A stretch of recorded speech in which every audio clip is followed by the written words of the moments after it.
Well, ladies and gents, here we are. The ultimate climax, if you will.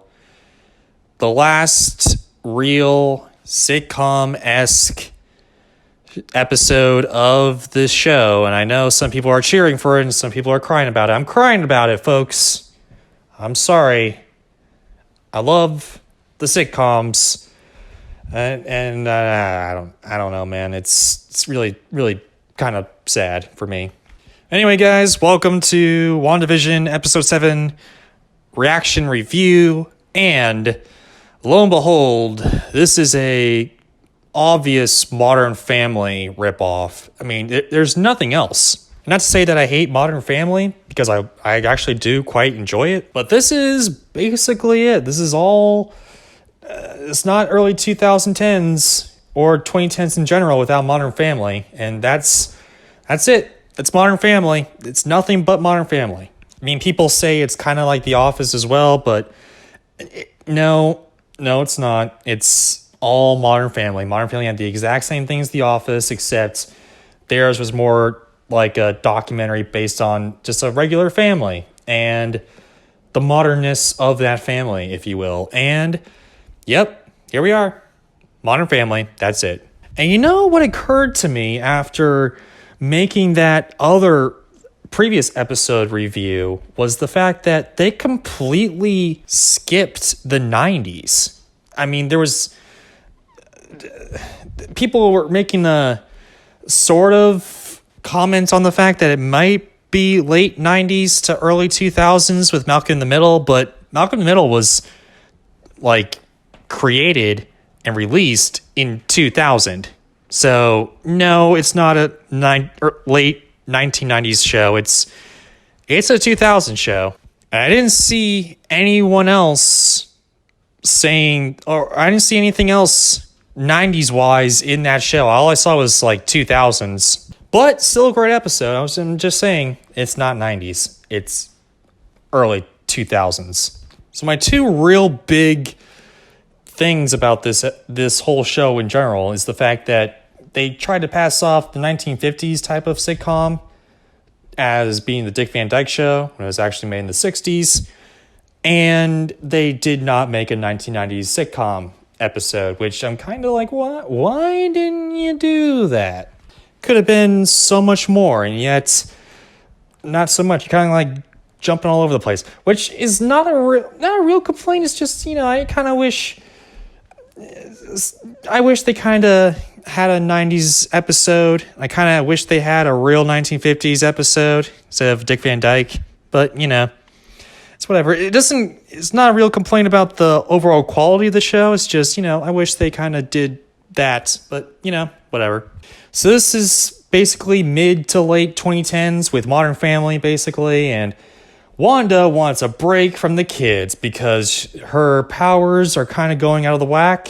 They're on 110% because she expanded the whole, barrier of the whole thing and all that. And yeah, she gives the kids to Agnes, which will kind of come into effect later in the episode. And throughout this episode, we see that Wanda's powers are kind of going off the rails a little bit, kind of like reverting back to 60s, 50s, all that type of stuff. It's all cuckoo crazy. She can't keep anything in line. Vision wakes up after trying to go through the barrier and finds out that the sword agents that were absorbed are now part of a circus, which is kind of weird. A little bit random. I mean, I know that my tone is kind of dismissing this episode, but it's actually not that bad. I mean, I'll get into it further later. But anyway, Darcy's in there. She's kind of not really into it, but she's, doing her job. She's being manipulated by Wanda, and Vision unhinges her, and she's all like, whoa, what the heck? And then Darcy, through some escapades or whatever, steals a truck and tells Vision that he's not real, but he does have similar emotions and whatever as the previous Vision. So it's all kind of bizarre and kind of hard to take in, but it works really well. I like the fact that Vision's coming into his own here. I mean, this is powerhouse acting by Paul Bettany over here. I mean, I wouldn't know what I would do if I found out I wasn't real and living in a Matrix or something, but Paul did it to a very well extent. It's very well done. Oh yeah, also, apparently Monica and Jimmy Woo go to see her contact, which I haven't really said anything about this because I actually have seen the entire miniseries up to this point, and honestly I forgot about that. But apparently they went to see the contact, and through the internet people were like, oh, is it going to be Mr. Fantastic from Fantastic Four? Oh, it's going to be Patrick Stewart from the X-Men because he played a big role in a House of M storyline, so maybe he's gonna be in here because we already have Quicksilver. What's going on?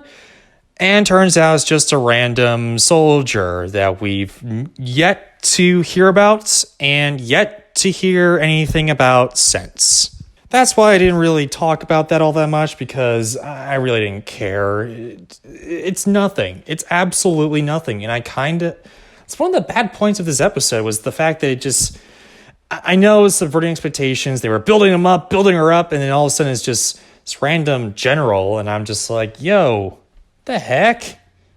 Boo! Boo! Good trick, Kevin Feige, but at the same time, boo! What? No. I'm kind of mad. But also, I'm kind of, laughing along with you, but at the same time, also like, boo, whatever. Anyway. So they tried to use some technology from Captain Marvel or the 90s or whatever, try to get into this barrier with the machine, but it doesn't work. And Monica just hops out, and then she just runs back in, and thus turning her into her comic book superhero-ness to it. And her name officially is, by actually many different names, it's kind of weird. She's known as Photon, she's known as Pulsar, and in 2013 they changed her name again to Spectrum.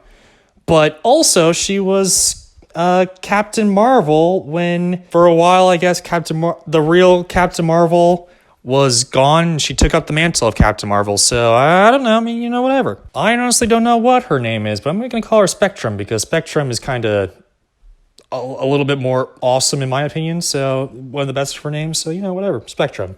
And, she does all the things that normal superheroes tend to do, the superhero landing and all that type of stuff. She blasts pulsars, I guess, out of her hands or whatever.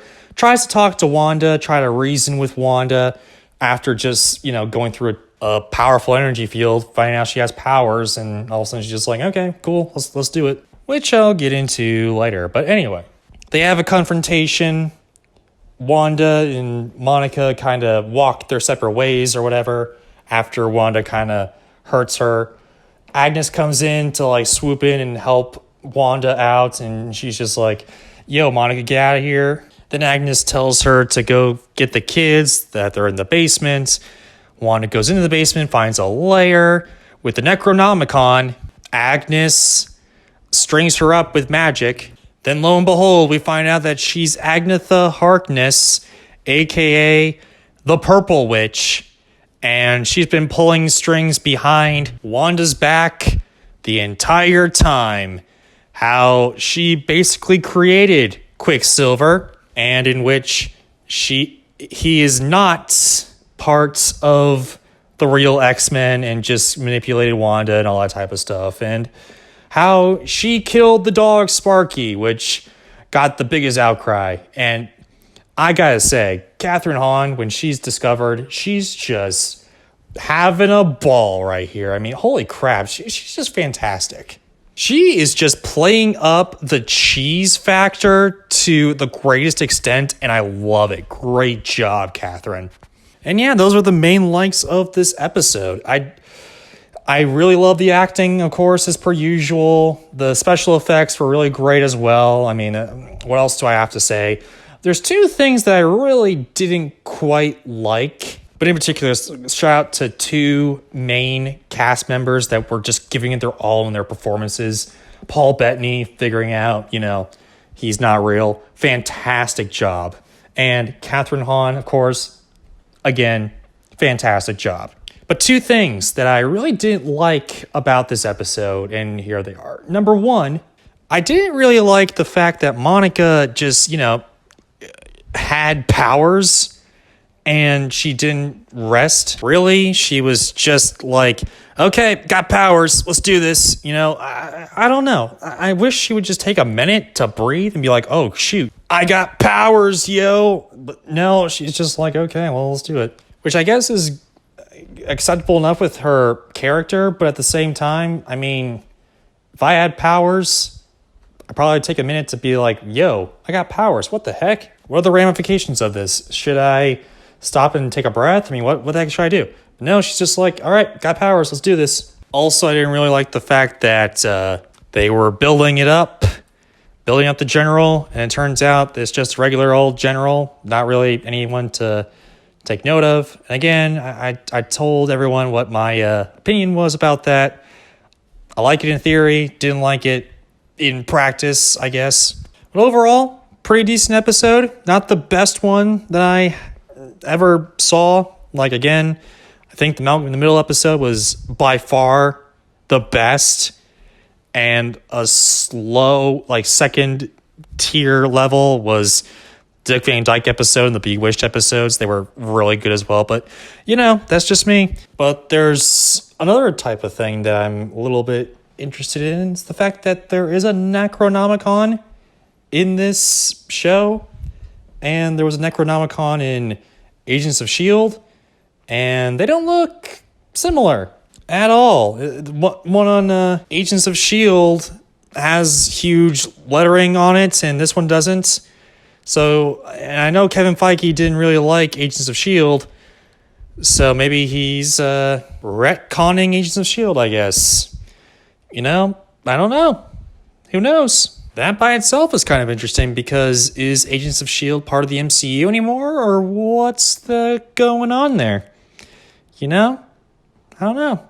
Who knows? Also, there was a quite similar commercial going on, and the last commercial we'll probably ever talk about with this show, and that is the depression and anxiety medication episode that is rampant in 2010s, especially on television. And I got you there. I got you. We all know why Wanda has depression and anxiety. It's because of Vision's death. She's very, very much in limbo right now, I suppose. Probably because of all the deaths that's been going on with her, like Quicksilver, her brothers, and now the love of her life, I get you. I get you there. Very, very nice. Very, very well put. Not the best commercial, in my opinion, but still really good. Very, very nice touch. All right, guys. Comment, subscribe. Let me know what you guys think of this episode. Were you surprised with Agnes's big reveal? Comment, let us know, subscribe, ring that bell. More content coming your way. And hey, take care, guys.